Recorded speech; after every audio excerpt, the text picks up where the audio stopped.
Hello all, welcome back to my channel.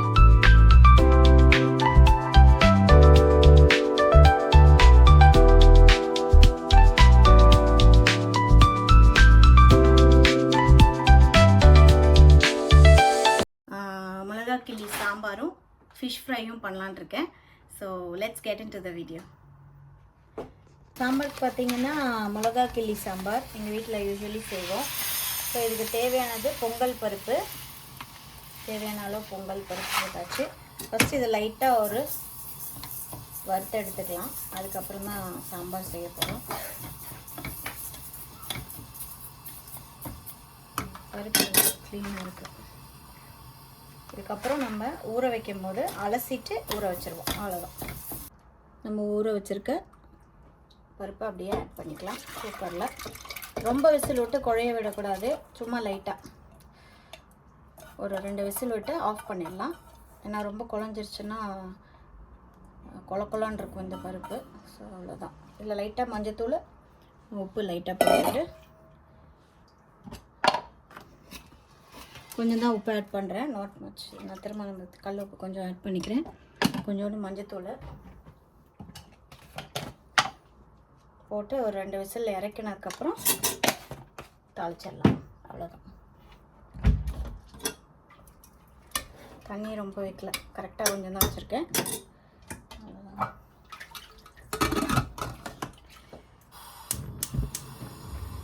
So நம்ம பருப்பு வெந்துருச்சான்னு பார்ப்போம். ஓகே ஓகே, பாருங்கள் நல்லா வெந்துருச்சு. இப்போது தாளிச்சிடலாம்.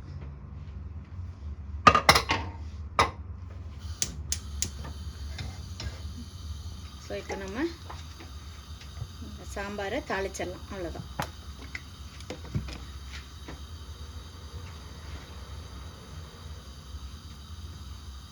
தாளிக்கிறது பார்த்திங்கன்னா கடுகு, அதுக்கப்புறம் கொஞ்சோண்டு வெந்தயம்,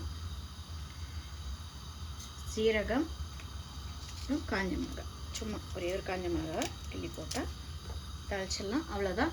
இதில் நம்ம கொஞ்சம் பெருங்காயம் மட்டும் ஆட் பண்ணணும். ஸோ காரத்துக்கு ஆல்ரெடி பார்த்தீங்கன்னா இங்கே பாருங்கள். ஸோ தாளிக்கிறதுக்கு நான் சின்ன வெங்காயம், தக்காளி, ஒரு அரை தக்காளி தான், ரொம்ப வேண்டாம், கருவேப்பிலை, கொத்தமல்லி, பச்சை மிளகாய் வச்சுருக்கேன் காரத்துக்கு. ஒரே ஒரு காஞ்ச மிளகாவை தாளிக்க வச்சுருக்கேன்.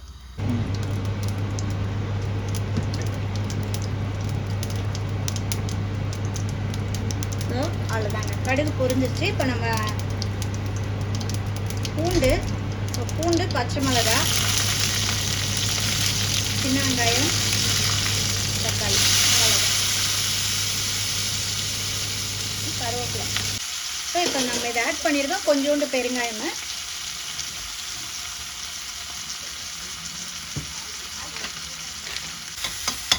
அவ்வளோதான். இப்போ நம்ம என்ன பண்ணுறோன்னா இதில் டைரெக்டாக இந்த தால் எடுத்து ஊற்றுறோம், அவ்வளோதாங்க. இப்போ நான் இந்த பருப்பை அப்படியே இதில் ஊற்றுறேன்.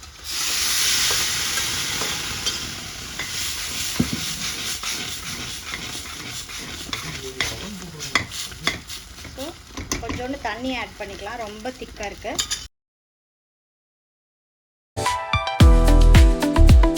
இப்போ பார்த்தீங்கன்னா எக் பொடி மாஸ் பண்ணுறேன்.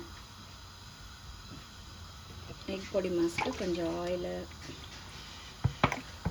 எக்ஸ்ட்ரா ஆயில் ஊற்றிக்கலாம். ஆயில் ஊற்றிட்டு ஸோ பொடி மாஸ் பார்த்தீங்கன்னா, ஏன்னா ஃபிஷ் கம்மியாக இருக்கிறதுனால ஃப்ரெண்டு ஒருத்தர் வராங்க. ஸோ அதனால் எக்ஸ்ட்ராவாக கொஞ்சம் செய்யலாம். பொடி மாஸ் செஞ்சு வச்சிட்டோன்னா கொஞ்சம் எல்லாருக்கும் கரெக்டாக இருக்கும். ஸோ கடுகு, சோம்பு போட்டு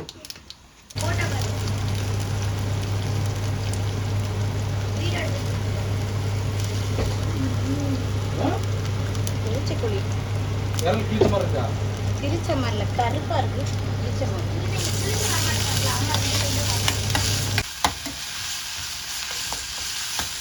நல்லா வெங்காயம் நல்லா ஃப்ரை ஆகட்டும். ஃப்ரை ஆனதுக்கப்புறமா தக்காளி ஆட் பண்ணிக்கலாம். அதாங்க, வெங்காயம் ஓரளவுக்கு நல்லா வணங்கிடுச்சு. இப்போ நான் தக்காளியும் வச்சுருக்க கொத்தமல்லியும் அப்படியே ஆட் பண்ணிக்கிறேன்.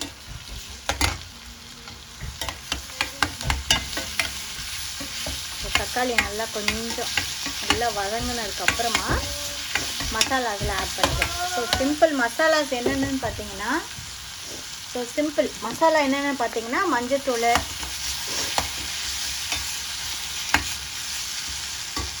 கொஞ்சோண்டு மஞ்சத்தூள் ஆட் பண்ணிக்கிறேன். அப்புறம் நம்மளுக்கு கொஞ்சம் கரம் மசாலாலாம் பேக்கெட்டு தாங்க, நான் அரைச்சி எடுத்துகிட்டு வந்ததெல்லாம் ஃபினிஷ் காலி ஆகிடுச்சு. கரம் மசாலா, கொஞ்சம் மல்லித்தூள், அவ்வளோதான். இன்னும் இதெல்லாம் நல்லாயிருக்கும் ஸ்பைசஸ்ஸு. அதுக்கப்புறம் கொஞ்சோண்டு காஷ்மீரி சில்லி பவுடர், கொஞ்சம் நம்ம வெறும் மிளகாத்தூள் இருக்கு இல்லைங்களா, அது வந்து ஒரு டேபிள் ஸ்பூன், அவ்வளோதான். ஸோ இதெல்லாம் போட்டு நல்லா வணக்கி எடுத்துகிட்டு அதுக்கப்புறமா தான் முட்டையை உடச்சி ஊற்றுவோம்.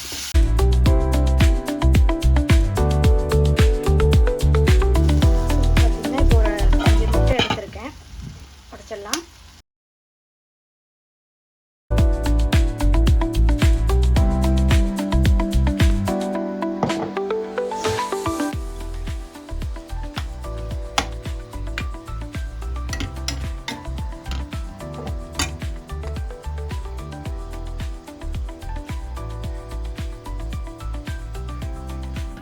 இங்கே பார்த்தீங்கன்னா இன்னொரு விஷயம், நாங்கள் வந்த புதுசில் ஹோட்டல் ஸ்டே பண்ணியிருந்தனால அங்கே வந்து எப்போவுமே நம்ம ஊரில் வாட்டர் பாட்டில்ஸ் வச்சுருப்பாங்க இல்லையா, அந்த மாதிரி நாங்கள் வாட்டர் பாட்டில்ஸ் இருக்குமோன்னு நினச்சி தேடினோம். பட் வாட்டரே இல்லை. சரி, கீழே போய் ரிசப்ஷனில் கேட்டோம், உங்களுக்கு தண்ணி வேணும், குடிக்கிற தண்ணி அப்படின்னு.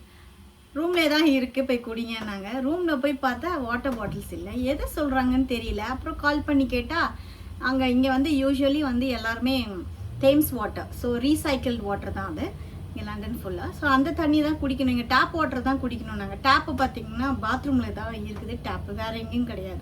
நம்ம ப்ரஷ் பண்ணுவோம் இல்லையா, சிங்க்கு. ஸோ அந்த டேப் வாட்டர் தான் குடிப்பாங்க, அதை தான் குடிக்கணும் அப்படின்னாங்க. அப்புறம் அது எங்களுக்கு ஒரு மாதிரி சங்கடமாக இருந்தது. ஸோ நாங்கள் என்ன பண்ணோம், கடைக்கு போயிட்டு வாட்டர் பாட்டில்ஸ் வாங்கி யூஸ் பண்ணிகிட்டு இருந்தோம். ஹோட்டல் ஸ்டேயில் இருக்கிற வரைக்கும் அதுதான் பண்ணோம். அண்ட் தென் வீட்டுக்கு வந்ததுக்கப்புறம் பார்த்திங்கன்னா இந்த ப்யூரிஃபையர் வாங்கினோம். ஸோ இந்த ப்யூரிஃபையர் வந்து சூப்பர் மார்க்கெட்டில் இருந்தது, ரொம்ப யூஸ்ஃபுல். என் ஃப்ரெண்டு ஒருத்தவங்க சஜஸ்ட் பண்ணாங்க, இதை வாங்கி வச்சுட்டாங்கன்னா நம்ம நார்மல் டேப் வாட்டர் அதில் ஃபில் பண்ணிக்கலாம். ஸோ இங்கே ஃபில் பண்ணிவிட்டு அது நல்லா ஃபில்டர் ஆகி வருமா. இந்த ஃபில்டர் வந்து அப்பப்போ நம்ம சேஞ்ச் பண்ணணும். இது வந்து வாங்குகிறோம், கடையில் இருக்குது. ஸோ இது சேஞ்ச் பண்ணிட்டோன்னா நம்ம நியூ ஃபில்டர்ஸ் போட்டுக்கலாம். ஸோ இது ரொம்ப யூஸ்ஃபுல்லாக இருக்குது, ஹேண்டியாகவும் இருக்குது. ஸோ பார்த்திங்கன்னா கொஞ்சம் புளி தண்ணி கரைச்சி எடுத்துருக்கேன், ஃபிஷ் ஃப்ரைக்காக தான். ஸோ இந்த ஃபிஷ் ஃப்ரைக்கு கொஞ்சம் புளி, அதில் பார்த்திங்கன்னா கொஞ்சம் வந்து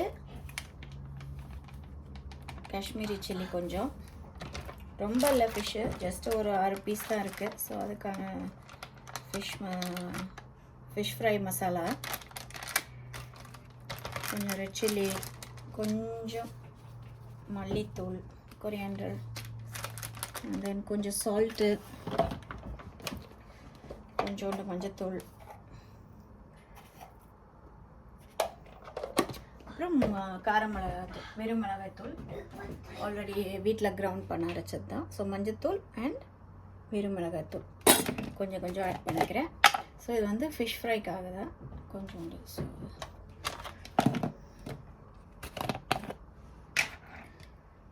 காரம் நமக்கு தேவையான அளவுக்கு நம்ம வெறும் மிளகாய்த்தூள் இது, அதனால் காரத்துக்கு தேவையான அளவு போட்டுக்கலாம்.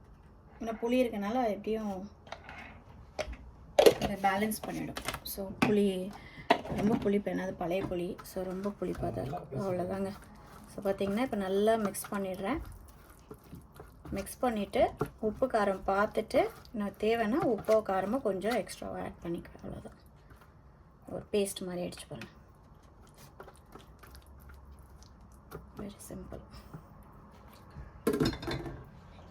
மோஸ்ட்லி பார்த்திங்கன்னா நம்ம வெறும் தால், சாம்பார் அதுக்கெலாம் வந்து ஃபிஷ் ஃப்ரை சூப்பராக இருக்கும். இங்கே பாருங்கள், பேஸ்ட் ரெடி பண்ணிவிட்டேன், உப்பு காரம்லாம் கரெக்டாக இருக்குது. இப்போ வந்து ஃபிஷ்ஷை மேரினேட் பண்ணலாம். பாறை மீன் நல்லா வாஷ் பண்ணிவிட்டு வச்சாச்சு. ஆல்ரெடி அங்கேயே கட் பண்ணி க்ளீன் பண்ணி தான் தருவாங்க, பட் வீட்டில் வந்து நம்ம ஒரு முறை வாஷ் பண்ணியாச்சு. ஸோ இங்கே பாருங்கள் நல்லாயிருக்கு. ஸோ வாஷ் பண்ணிவிட்டேன் அண்ட் மசாலாவும் ரெடியாக இருக்குது. இப்போ நான் அதில் மசாலாவை தடவி வச்சுட்டு ஃப்ரிட்ஜில் வச்சுருவேன். ஃப்ரிட்ஜில் ஒரு 20 மினிட்ஸ் வச்சா போதும். அதுக்கப்புறம் எடுத்து நம்ம ஃபிஷ் ஃப்ரை பண்ணி ஃப்ரிட்ஜில் வச்சிடலாம். ஸோ ஸோ லைட்டாக நம்ம புளி ஆட் பண்ணியிருக்கிறதுனால வந்து நல்லாயிருக்கும். ஏன்னா அது ஒரு பேஸ்ட் மாதிரி. ஃபஸ்ட்டு புளியை நம்ம கரைச்சி எடுத்துகிட்டு அதில் வந்து தேவையான மஞ்சள்தூள், மிளகாய்த்தூள், உப்பு, அப்புறம் கொஞ்சோண்டு மல்லித்தூள் இதெல்லாம் ஆட் பண்ணியிருக்கேன். ஸோ வெரி சிம்பிள், அவ்வளோதான். இதை நம்ம மேரினேட் பண்ணி ஃப்ரிட்ஜில் வச்சிடலாம். ஸோ நம்ம ஃபிஷ்ஷுக்கு எல்லாம் மசாலா தடவிட்டேன். இப்போ அப்படியே ஃப்ரிட்ஜில் எடுத்து வச்சிடலாம்.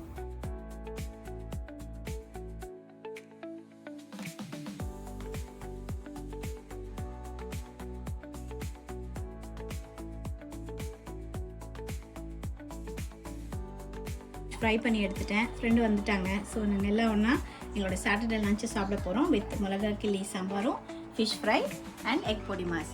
So thank you so much all for watching my videos and see you all in the next video. Until then, bye.